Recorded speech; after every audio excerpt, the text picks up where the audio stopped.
meditation is learning how to just simply relax the mind. And sometimes people misunderstanding what meditation is. They're trying very hard, they're trying to do something, get rid of things. And that very trying is the opposite of relaxation.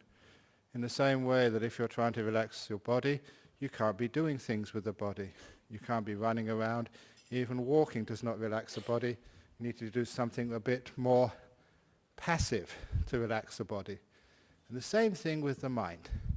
So when I'm going to be teaching this meditation today, emphasizing on how to relax the body and using exactly, precisely the same methods to relax your mind. And that is Buddhist meditation. So it's not about concentration.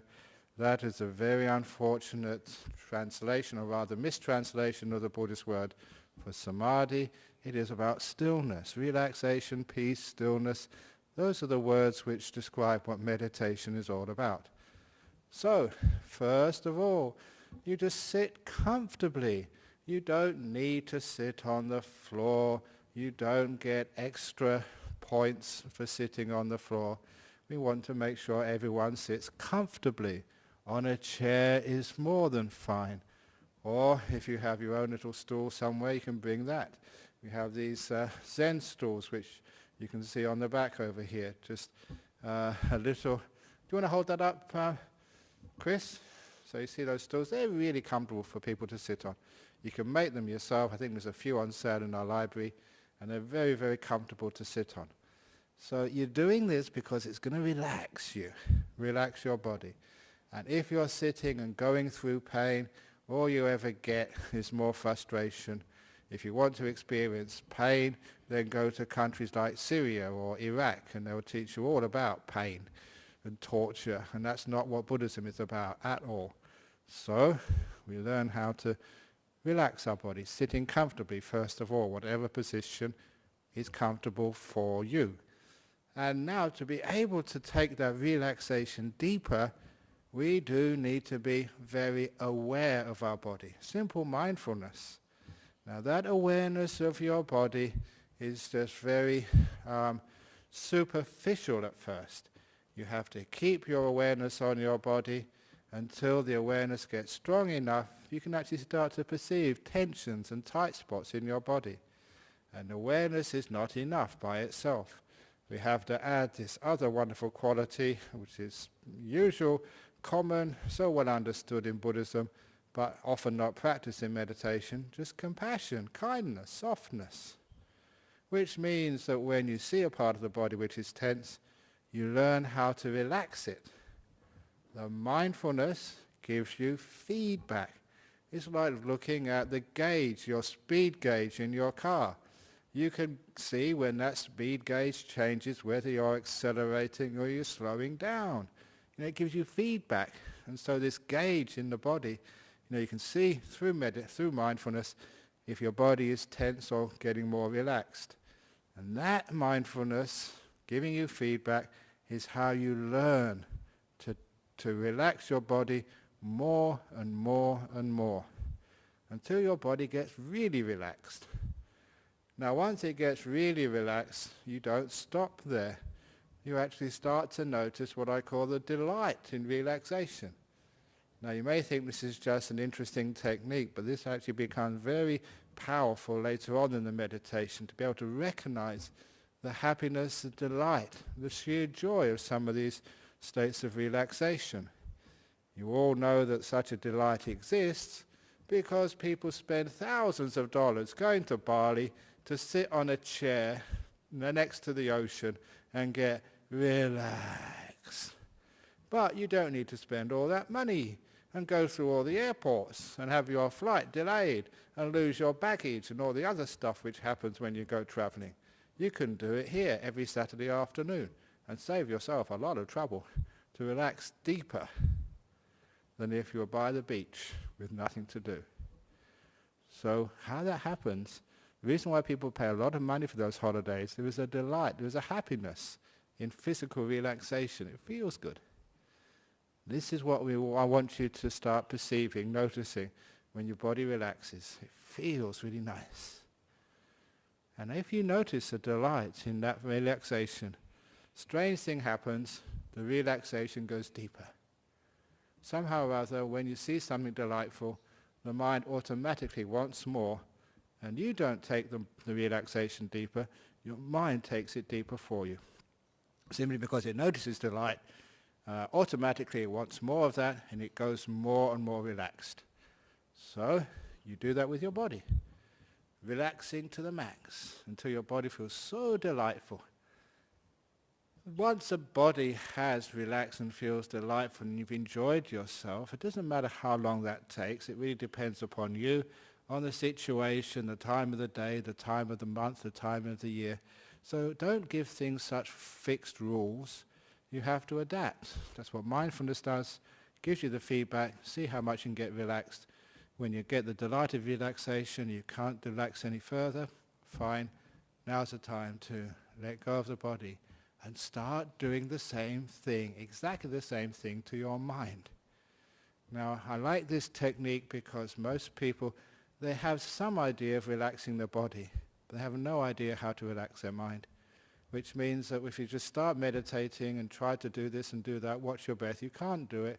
You're too tense, and it becomes a struggle. You get fed up and frustrated, and there's hardly any benefits at all.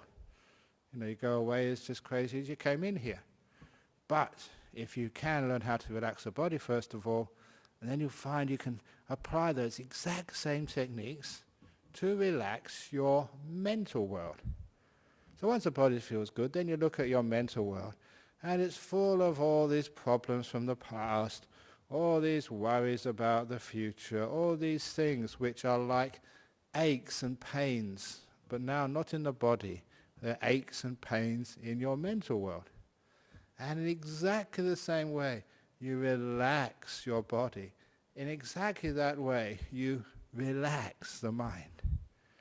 So it may have something in the past, something which happened to you this morning you can't really get rid of. Number one, you can't take an ache in the body and say, get out of here. You have to deal with it, heal it, look after it, tend it, care for it. And then the aches and pains in the body disappear.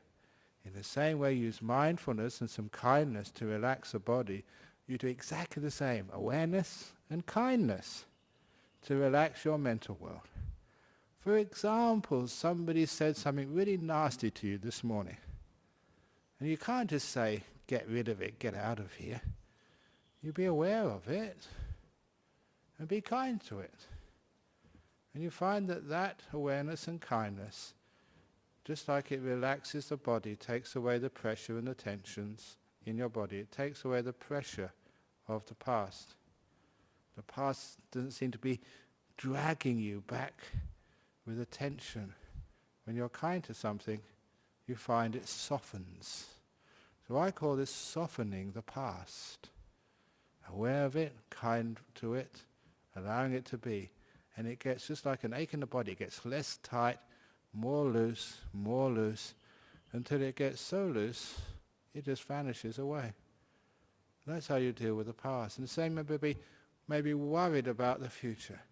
Maybe the results of your biopsy are coming out on Monday, or kids are doing their year 12 exams, or whatever it is you're really afraid of. You can't just say, I'm not going to pay any attention to that thing in the future. You can't do this by force. Be aware and be kind. Be kind to your future. Soften it rather than fighting it. And then you find even the future gets so soft that it too just vanishes away. You are literally relaxing your mental world. So the aches and the pains of the body, the past and the future in the mind, they just disappear. And you have this whole attitude of not doing something. That's the opposite of relaxation. It's just letting things be. As they say, if people go to body, to get away from it all. And what do you do when you meditate? You don't get away from anything. All those thoughts and memories, they keep flooding in, even more than ever. You're not getting away from it, you're just really getting into it. So to get away from it, get away from the past, away from the future by relaxing. And when you do get into the present moment, this place called now, again, relax with the now. As I say, be a friend to this present moment. Don't be an owner, don't be a controller, don't be a boss.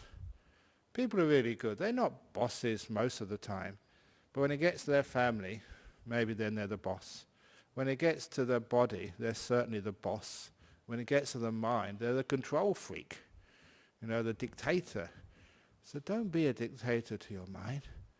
Otherwise, you'll abuse it. Be a friend. Have a relationship to your mental world of friendliness. It's your old mind. You've spent a lot of time together. In fact, you spent all your life together. If you're a Buddhist, you spent many lives together with your old mind. It's about time you've got a good relationship with it, because you can divorce your wife, you can get rid of your body with euthanasia, but you can't get rid of your mind any which way at all. So you're stuck with it, so you better learn how to love it and be kind to it, because you can't escape. So learn how to be kind to your mind, especially in this present moment. And it's all with that beautiful kindness, not trying to control it, not trying to cure it of all its miseries and bad habits, but caring for it. And just with that amount of caring, you'll find all the restlessness, the reason why you go thinking about so many things, is taken away. Many years ago, when I was teaching meditation, it wasn't trying to stop my restlessness, my wandering mind.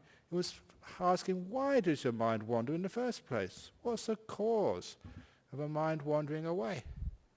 And I noticed when people were listening to my talks, if I gave a really boring talk, a really awful talk, then people would wander away. If I was kind to people, then people would stay with me. It became very obvious. You like hanging out with people who are kind. My mind likes hanging out with me when I am kind and caring and not so critical and judgmental. So I developed, when I'm watching my mind, not to be judgmental, not to be critical, not to be a control freak, but I look upon my mind as my dear old friend. So we hang out together. Your best friends, the people you like spending time with, do they criticize you and give you a hard time and tell you all the things which you're doing wrong? You're not eating the right foods, you're not sort of resting, you're not doing this, you should brush your teeth, clean behind your ears, wear clean underpants when you come to the Buddhist center just in case. Whatever it is. If people keep on going on like that, you don't want them as friends, always telling you what to do. And of course your mind will never stay with you. You'll never have any peace if you treat your own mind like that. So treat your mind with some respect, with some kindness, with some care. Mindfulness and kindness. You find then your mind settles down. Now as your mind settles down in this present moment, because it's not doing very much, in fact it's hardly doing anything at all, that means your mindfulness starts to get stronger and stronger, which is one of the other important parts of meditation, to increase the power of your mindfulness. What that really means, it's like when you first get up in the morning and you haven't got the light on, you could hardly see what's in your room. But as put the lights on, you can see much more. You can feel much more. You can taste much more when your mindfulness starts to get strong. Literally, you are waking up. That's what the word the Buddha means. It is the awakened one, from the word bujjhati, to wake up. So you get mindfulness gets stronger and stronger and stronger through stillness. And then you start to really enjoy the meditation. You see so much more in your mind. And the other thing with mindfulness increasing, the stronger it gets, there is a free gift, like you get the free gift in the cornflakes packet. You get the free gift when you go traveling a lot. You get these frequent flyer points so you can upgrade. If you meditate a lot, the mindfulness gets upgraded, and the free gift is happiness. Weird, until it lets you know how your mind works. But the stronger your mindfulness, the happier you feel. Really happy. And as you remain still in the present moment a long time, wow, your happiness gets off the scale. So that is what will happen if you follow the instructions of just being mindful and being kind. The same way you relax the body, you relax the mind, and you bliss out of your skull. Oh, what fun. So, that's the marketing. Now we actually buy the product. So, sitting down, we can now do some meditation. Now I will guide you for the first 10 minutes or so, and then I will let you go off on your journey into the bliss and peace of relaxation.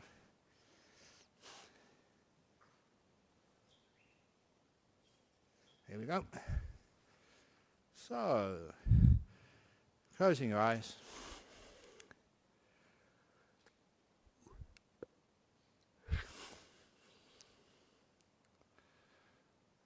And deciding not to fight. We're not going to fight the world now.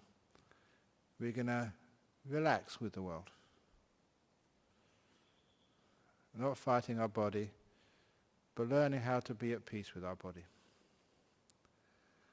But first of all, you may not be sitting in the best position, so if you want to adjust your body, wiggle your bottom, adjust the legs, have a scratch, have a nose blow, whatever you want to do, please do it now, out of respect for your bodily peace.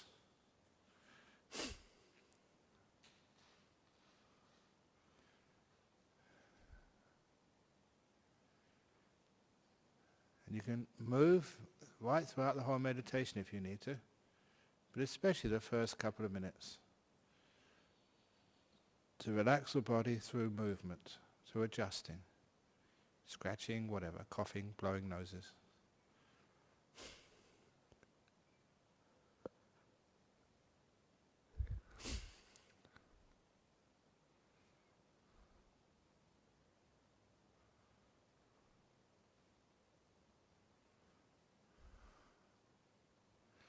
And once that coarse relaxation of the body through bodily movement is complete,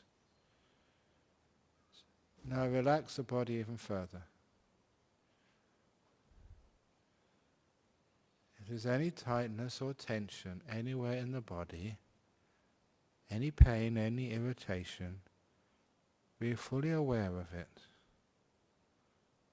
And don't try and get rid of that pain, that ache, that irritation. Trying to get rid of it would make it worse. Like a barking dog, if you try and chase it away, it will come and bite you.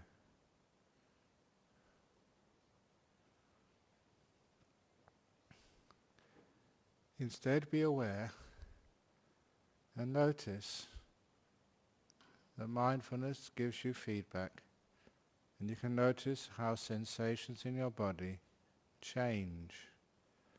They're not always the same amount of pain or irritation. They lessen. Sometimes they get more.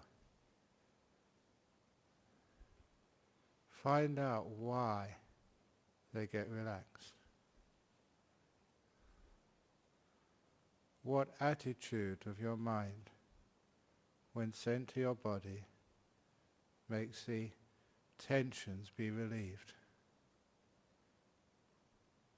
makes the aches a little less painful. What opens up blockages? What is that? By watching the dial of mindfulness, you'll find that it's kindness, it's beautiful love, acceptance, embracing, caring, which relaxes your body deeper and deeper. Just like a mother comforting her child when it's sick, takes away the pain. Where a little act of kindness you see through the day takes away the pain of life when you see how beautiful it can be.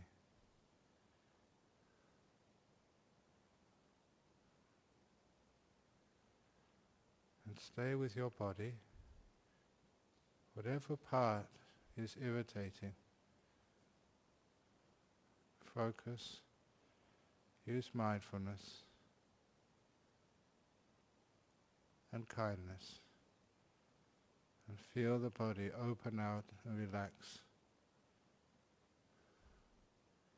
like you are on some beach at a resort.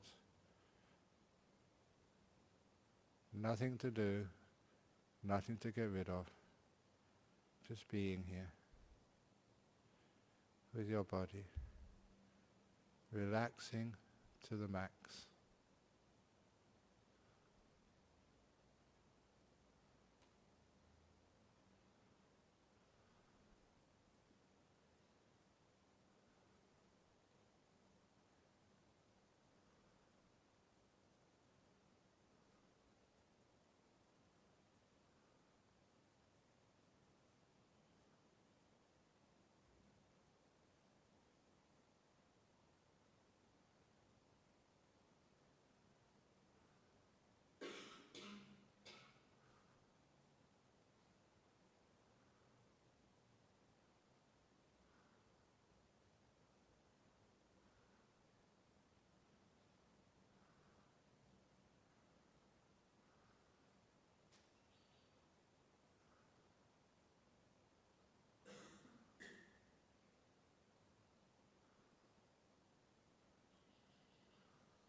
Feel the body relaxing even more until it feels delightful. See if you can be aware of the delight of relaxation. If you can notice the delight of relaxation, the relaxation goes even deeper, all by itself.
And then when the body is really relaxed, we can start to relax our mind, our mental world. All the problems of the past or the future, whichever comes up, be aware and be kind to it. Soften it. And see if you can do the same with your mental world. Just relaxing it. Until all that's left is this moment called now.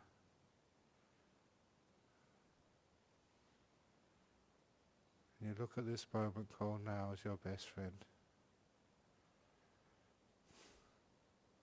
Don't try and hold this moment with force.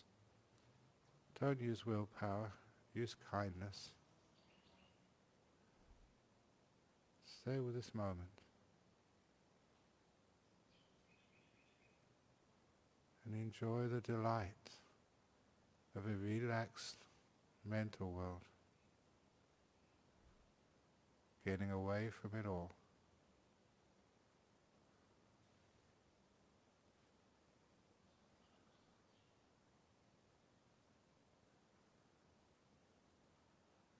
I will be quiet now and ring the bell around 4 o'clock.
which is getting very close to the end of the meditation. How relaxed are you? Body and mind.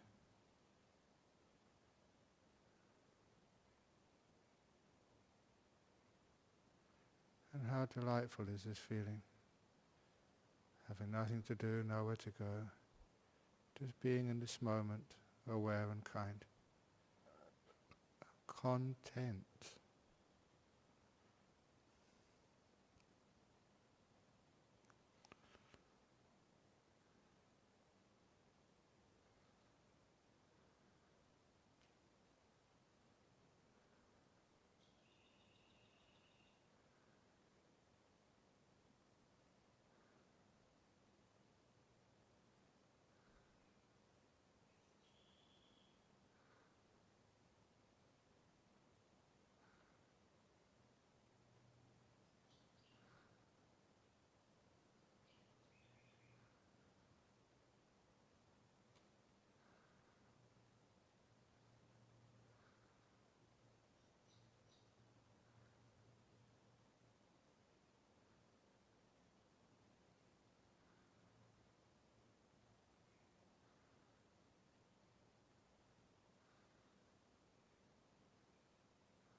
I'm now going to ring the gong 3 times to finish the meditation. Please don't open your eyes until the last ringing of the gong fades away. So we always come out of meditation gradually and gently at the 3rd ringing of the gong.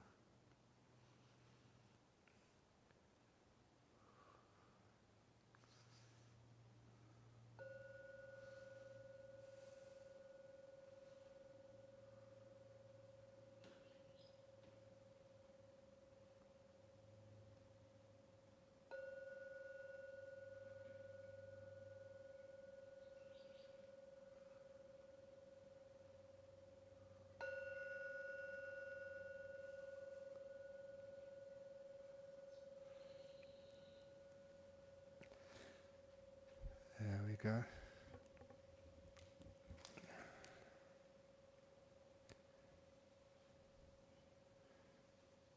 So we do have obviously much more to meditation than just this one little piece of instruction. But I've been teaching this for years and going around the world teaching this. And when people start to relax their minds, they realize how easy meditation is. And for those of you who've heard about other types of meditation, like watching the breath comes to you eventually. You just relaxing becomes so peaceful, that's the only thing left which is moving, and you just observe the breath. And your mind gets so peaceful. And if you do get sleepy during the meditation, it's just because you have to, because you are tired. And it just is a sign of all the running around we do in our world. And given the chance, the brain will just turn off for a little while. If you fight, you just get more tense. If you let go, soon the sleepiness vanishes. And when it does, you're so peaceful and having a wonderful time. Are there any questions from overseas? No, okay, very good. So questions from the floor? Yeah. Here we go. Here we go. Boom, boom, boom. Yeah. It's not working. In the bottom. Hello? Oh. Yeah, go on. Say you want to achieve something like enlightenment. Yeah. Where does the balance lie between intention and surrender? Okay. Remember, Nirvana, enlightenment, is just very deep stages of letting go, being so content. You don't need anything anymore. It's a good sign that if you are fully enlightened and you found a little bottle and you rubbed it and a genie came out and said, "So, according to our tradition, which still holds in 2014 in Perth, Australia, you now have 3 wishes. What would you want?" And if you're enlightened, you say, "Nothing." That's actually a sign. There's nothing you want. Perfectly at peace and content. That's a sign. So you can understand peaceful contentment, the ending of things like craving and wanting. How on earth can that be achieved? By wanting something. So we learn how to be so still. And then we realize that everything we ever wanted, all the things we intended for, all the things we struggled and strived for, you have those already. But we don't notice it because we're just struggling or wanting all sorts of other stuff. So this is where even enlightenment is a very powerful, very deep stage of letting go. Not of control. So you can't work your way to enlightenment. You can't struggle. All those techniques which you learn in the world which give you success in life don't work on this path. It's a totally different path. But to find that balance in the world, you find once you've really relaxed and are peaceful, you find your brain, because it's relaxed, now has energy. The mindfulness is really strong after deep meditation, so you have creativity as well. You literally can see things which you can't see otherwise. And so with that creativity, with that energy, it's amazing how successful you can be in life. I often say to people that as far as monks go, I'm a very successful monk. For the monk business. So how can you be so successful? How can you work so much? I was going to say work hard, but I don't work hard, I work soft, not hard. Just give it a slightly different meaning. Don't work hard, work soft. And you get much more done, of higher quality. So all the things you work hard for, struggling, striving, pushing yourself because you want to get the work done. You find you stuff up your mind, you stuff up your relationships, stuff up your health. You don't get anything done anyway. You work softly, carefully, mindfully, kindly. It's amazing how much you get done in the world.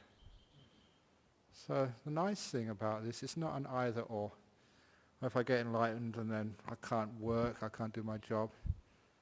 If I meditate, I'll just sort of bliss out and I won't get anything done at home or in my office. Quite the opposite.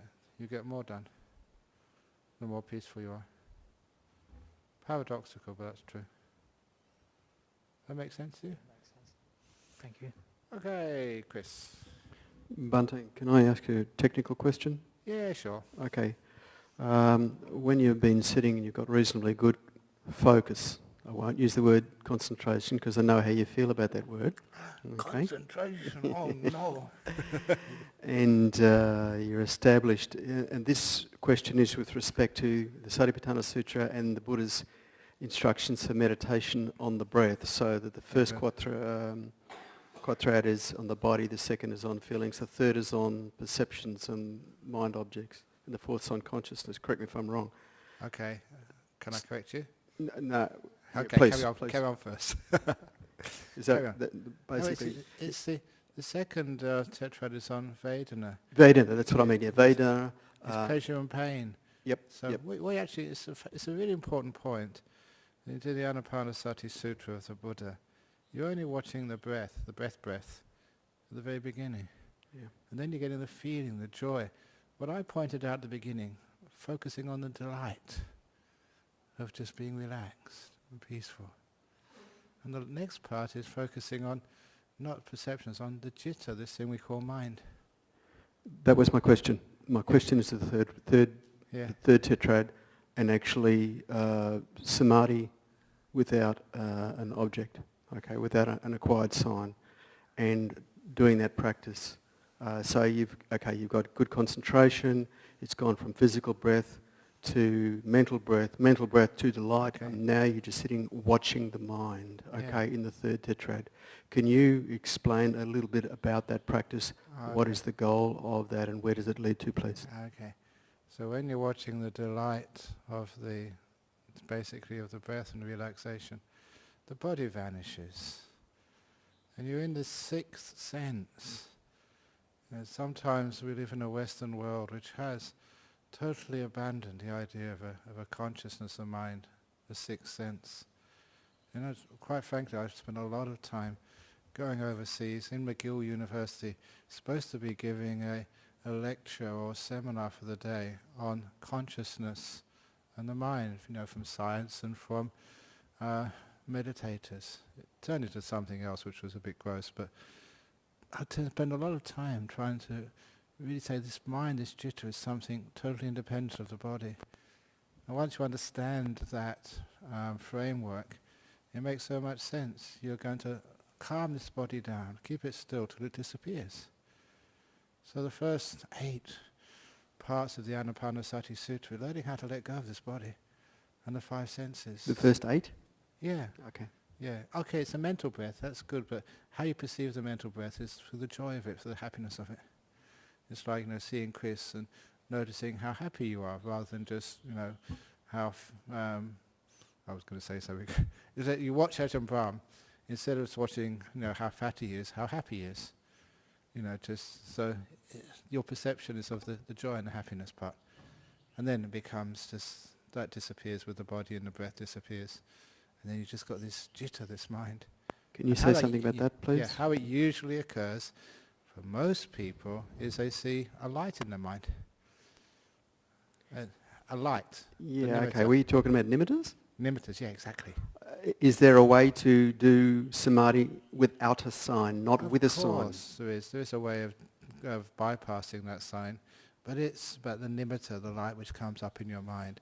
But it's not really that helpful, because when you have like a light in the mind, you have something which is a little bit more tangible to work with.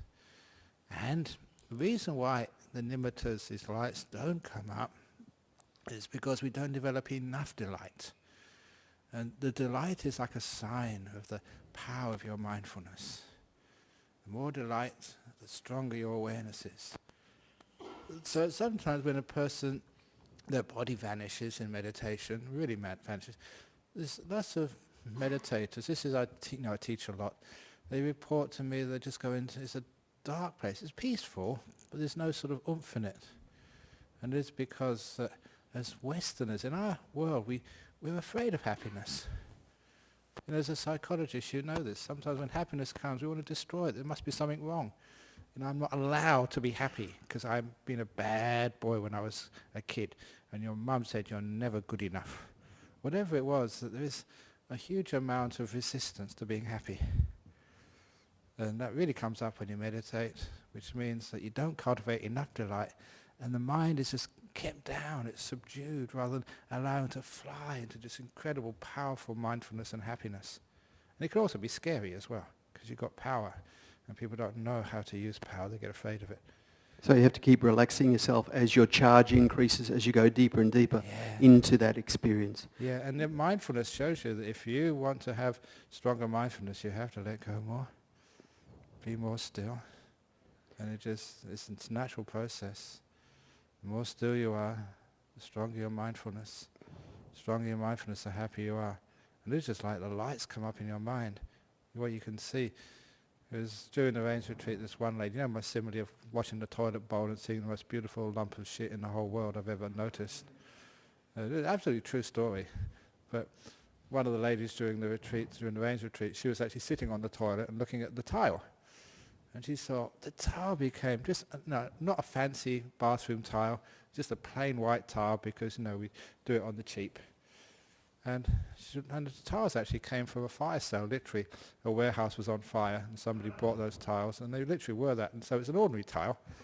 And, she was looking at that because she was meditating beforehand, sitting on the toilet, and the tile became absolutely gorgeous.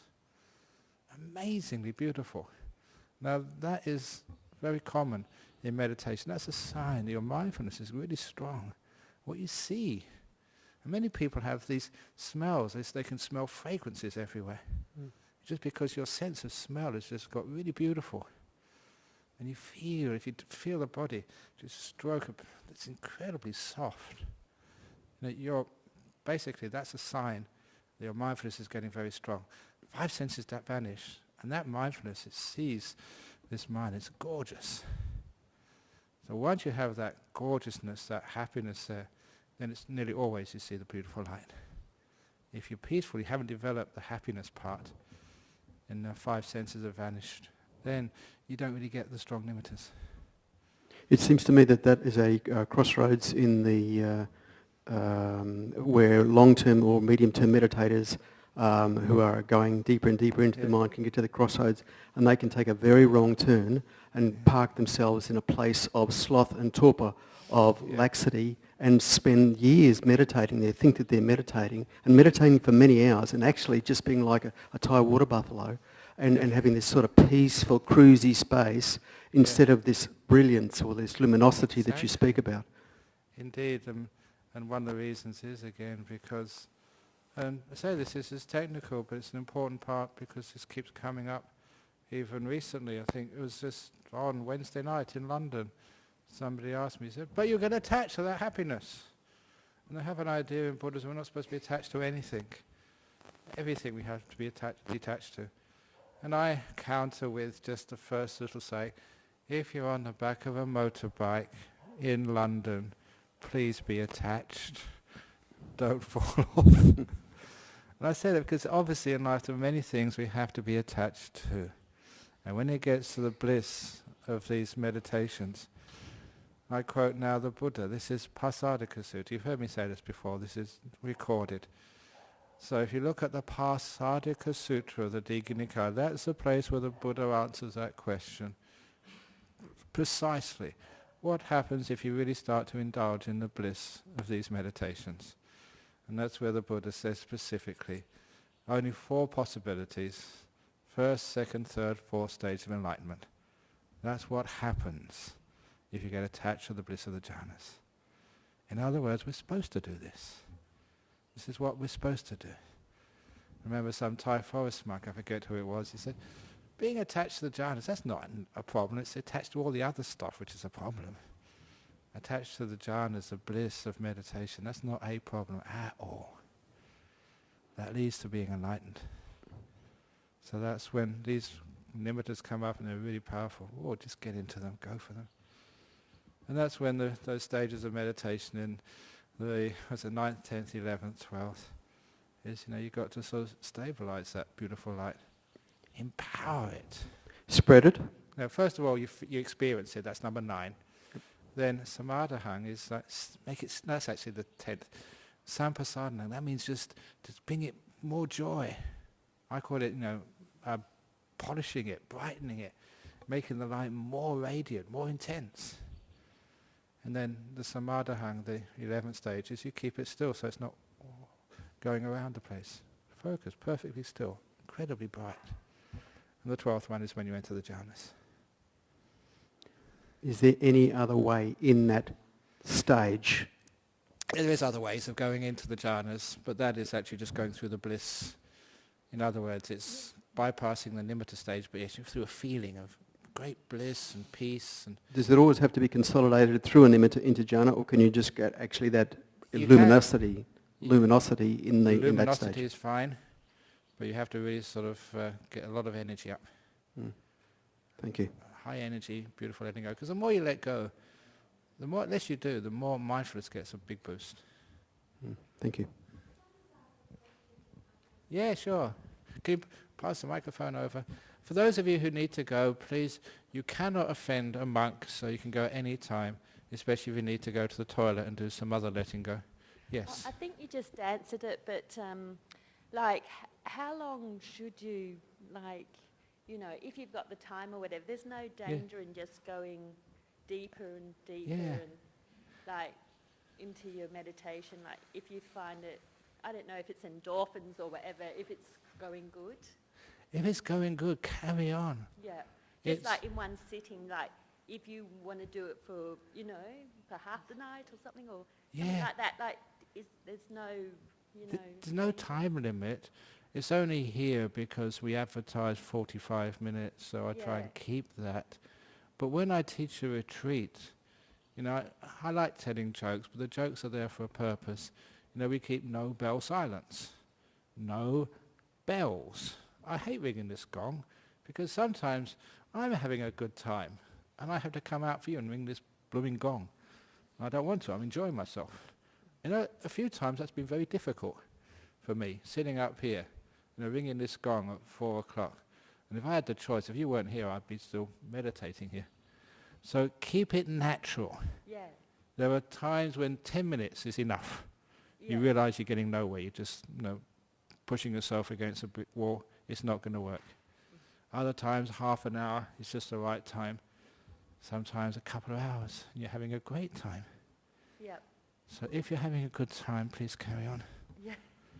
I just thought, it's because it sounds a bit weird, sort of like... Yeah, no, it's not weird at all, it's natural. Doing it all through like half the night or something. Or Sometimes even as a monk, meditated for many years, and there are some times when I'm just really hot, and meditation hot, not full of heat hot.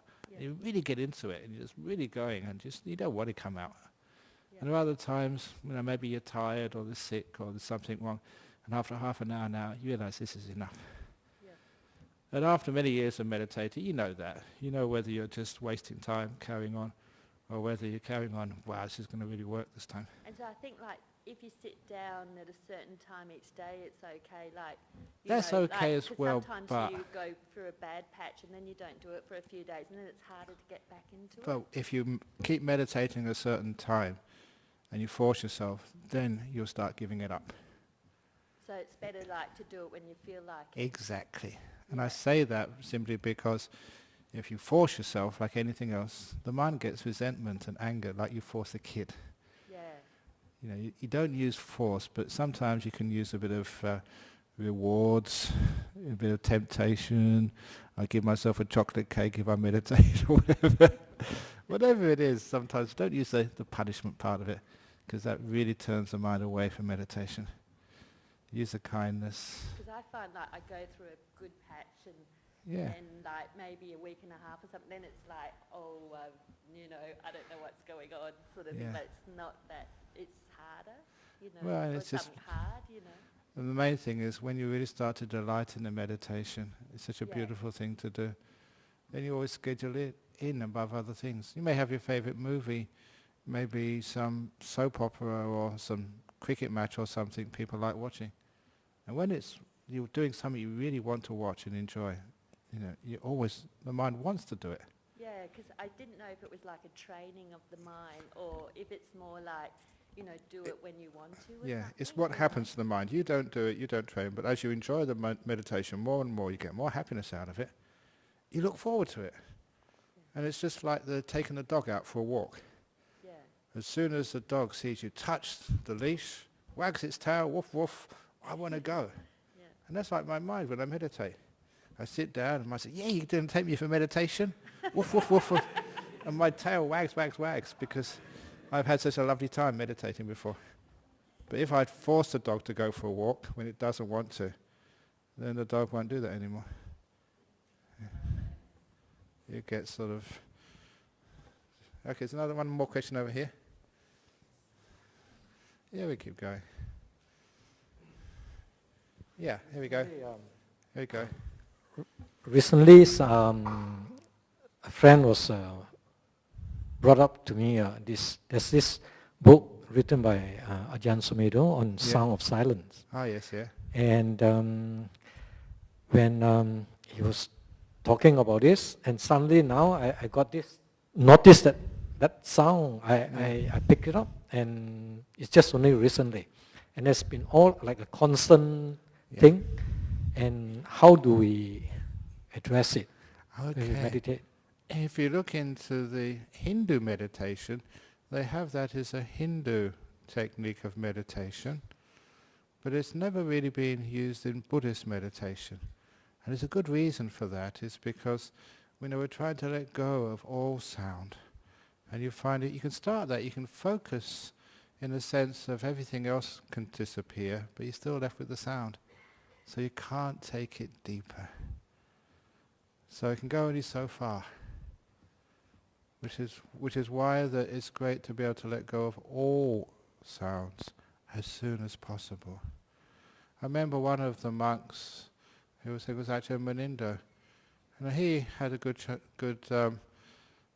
opportunity of meeting the great Mahasi Sayadaw and taking him for a walk in the forest in England many years ago. This was the original Mahasi Sayadaw. And he asked him, what do you think about the sound of silence? And Mahasi sort of said, if it's meditation, there's no sound at all. So, it is like we didn't want to pay notice. I mean, I don't want to pay notice, but it's been there. Yeah. You know, it's there all the time. And how do we?